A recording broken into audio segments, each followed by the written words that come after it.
more from Washington. Our chief correspondent there, Peter Cook, joins us now with Commerce Secretary Gary Locke to get the Secretary's reaction to President Hu's visit. Peter? Well, Mark, President Hu just wrapped up his comments here, this luncheon hosted by the U.S. China Business Council, others, business CEOs in the room, as well as some U.S. officials. And Commerce Secretary Gary Locke joins me right now. Mr. Secretary, thank you for the time. My pleasure, Peter. You've been intimately involved in President Hu's visit from the start. Tell me what you took away from the speech here. Well, obviously the Chinese not just approved and announced some $45 billion of purchases of American-made goods and services, which will support some almost 230,000 jobs. But more importantly, it means that they understand the concerns of American businesses, the American public, the members of the administration and Congress, that there has to be more market access for all American companies so that we can continue to sell more things to China, creating more jobs here, that we are absolutely insistent on a level playing field, predictability of rules, and taking away some of the discriminatory policies that really impede and hurt the ability of American companies to sell in China. I heard President Hu speak today. He said China essentially is open for U.S. business. He talked about the success U.S. businesses have had in China today. Right. But I did not hear any of the specific, if you will, affirmation that things will indeed be different for those companies that are competing for those government contracts, the questions about indigenous innovation.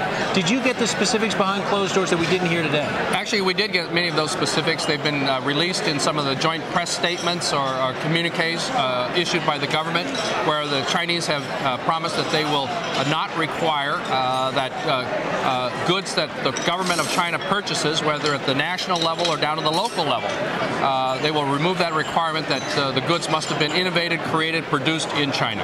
What is the biggest difference you think for U.S. businesses doing business in China as a result of this visit?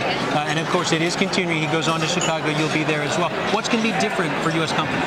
Well, obviously, we're going to have to continue to insist and prod the Chinese to follow through on their commitments, whether it's on greater protections on U.S. intellectual property so that American goods technology aren't counterfeited or copied or software is pirated. We really need to work with the Chinese and hold their feet to the fire. But they've announced some very significant government-led campaigns to crack down on some of these issues that have been in the thorn of U.S. businesses. And we're going to work with them, but we're also going to continue to push. What about the trade deficit going forward? There's been a lot of focus on rising U.S. exports, growing faster towards China than any other part of the world right now, double the rest of the world. Yet we also have the same issue. I know it's not your jurisdiction, the currency issue. We did not hear the president today talk about any issue, any changes with regard to letting the yuan appreciate. Well, obviously, that's a subject matter that the president, two presidents did have, and President Obama talked about that with them. And Secretary Geithner has long been our lead person on currency issues. But that's going to be part of the equation. The other half is we simply have to sell more. When you realize that 95% of the world's consumers live outside the borders of the United States, if we want American companies to succeed, not only do we want them to sell to Americans here at home, they've also got to look abroad, to Europe, to Asia, to Africa, but especially China with one of the fastest growing populations. Our exports to China last year were twice the level of exports to the rest of the world. And that's good. 34% increase in exports to China. Exports are actually helping us lead the recovery in the U.S. economy.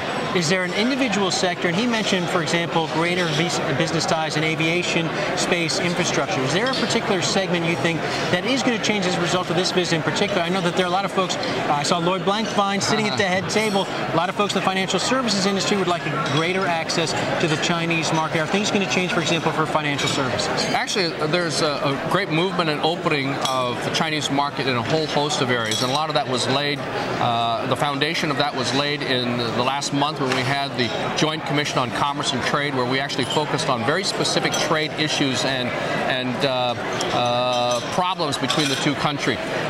China is an incredibly growing country with hundreds of millions of people who are moving out of poverty into middle class. And when they attain that middle class status, when they see what's available to Americans and people all around the West, such as medical diagnostic equipment, there's a hunger for American-made goods and services, from financial services to medical equipment to high technology, computers, to machinery, to even education. And that's the strength of American companies. Made in USA is a highly desired, highly valued brand all around the world, and especially in China. So we now have greater opportunities for U.S. companies to sell their Made in USA goods and services into China. Because the more we ship to China and around the world, the more American companies produce. And the more they produce, the more workers they need. And that means good paying jobs. I had the unique opportunity last night to sit down and speak with your Chinese counterpart, Minister Chen. Yes. Chen Deming, he's the Commerce Minister of China. And he raised some of the Chinese concerns about access issues here. He talks about Chinese investment in this country. He also talked about export controls in the United States still hampering U.S. exports to China.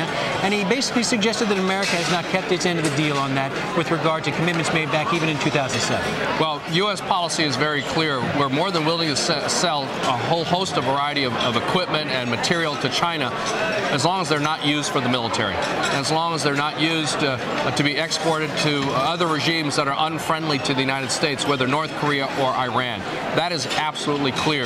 In all other areas, if it's equipment that can help alleviate the conditions within China, help raise the standard of living for the people of China, then we're more than happy to sell very high technology goods, provided that our national security is never jeopardized. All right. You know, Secretary Locke, you've got to make your way to China, to Chicago, I should say, where, among other things, President Hu Jintao will be visiting a Chinese-owned auto parts plant outside Chicago.